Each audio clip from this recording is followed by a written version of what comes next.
জামাতের কর্মীরা সারা পৃথিবীতে কালেমার দাওয়াত দিয়ে যাবে। আমি আজ আন্দোলনের এই স্তরে আপনাদের সবাইকে এই আহ্বান জানাচ্ছি যে নিজেকে শাহাদাতের জন্য আল্লাহর কাছে পেশ করুন। আল্লাহ তাআলা আমাদেরকে শহীদ হিসেবে কবুল করুন।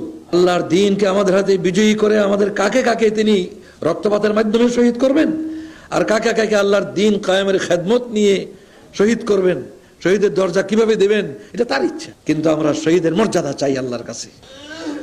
আপনারা জেনে রাখুন, এই জজবা নিয়ে দুনিয়ায় যারা কাজ করে আল্লাহ তাআলা তাদেরকে কখনো দুশমনদের নিকট পরাভূত করে না।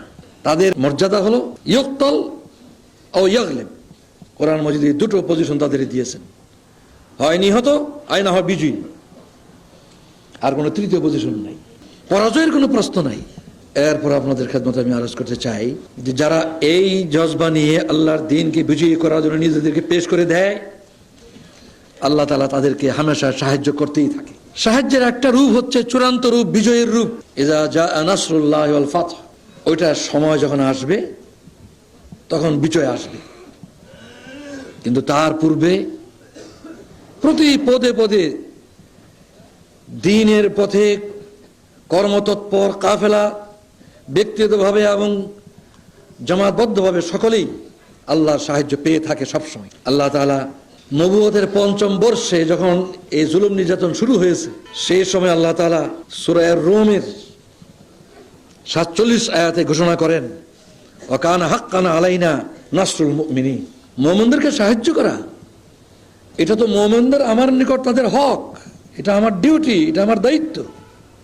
এই দায়িত্ব আমরা তার উপরে চাপাইনি, এই দায়িত্ব তিনি নিজেই গ্রহণ করেছেন। তিনি বলেন যে মুমিনদের আমার নিকট এটা পাওনা, এটা তাদের হক যে আমি তাদেরকে সাহায্য করব, কিন্তু চূড়ান্ত সাহায্য বিজয়ের রূপে আসবার পূর্ব পর্যন্ত একথা প্রমাণ করতে হবে যারা সত্যিকার ভাবে বিজয়ের যোগ্য। এই বিষয়ে সূরা আল আনআমের ৩৩ থেকে ৩৫ আয়াতের তাফসীর আপনারা ভালো করে একটু দেখে নেবেন, যে এখানে বলা হয়েছে ওই চূড়ান্ত বিজয় আসা পর্যন্ত কি কি দায়িত্ব পালন করতে হবে, কি করে আল্লাহর সাহায্যের যোগ্য হতে হবে, বিজয়ের যোগ্য হতে হবে, সেগুলি আল্লাহ তাআলা সেখানে বলে দিয়েছেন। এই সংগ্রাম যুগে বিজয় আসবার পূর্বে এ পর্যন্ত আল্লাহ তাআলা আমাদেরকে কিভাবে সাহায্য করেছেন তার হিসাব করলে আমি বিস্মিত হই। প্রতি পদে পদে আল্লাহর সাহায্য আমি এমন গভীরভাবে উপলব্ধি করছি, অনুভব করছি, যে মনে হয় যে আল্লাহ নিজে বাংলাদেশে ইসলামী আন্দোলনের জন্য কাজ করছে। কোরআনের আলোকে সমাজ বিনির্মাণে হাজার জুলুম বাধা উতরে যাবে।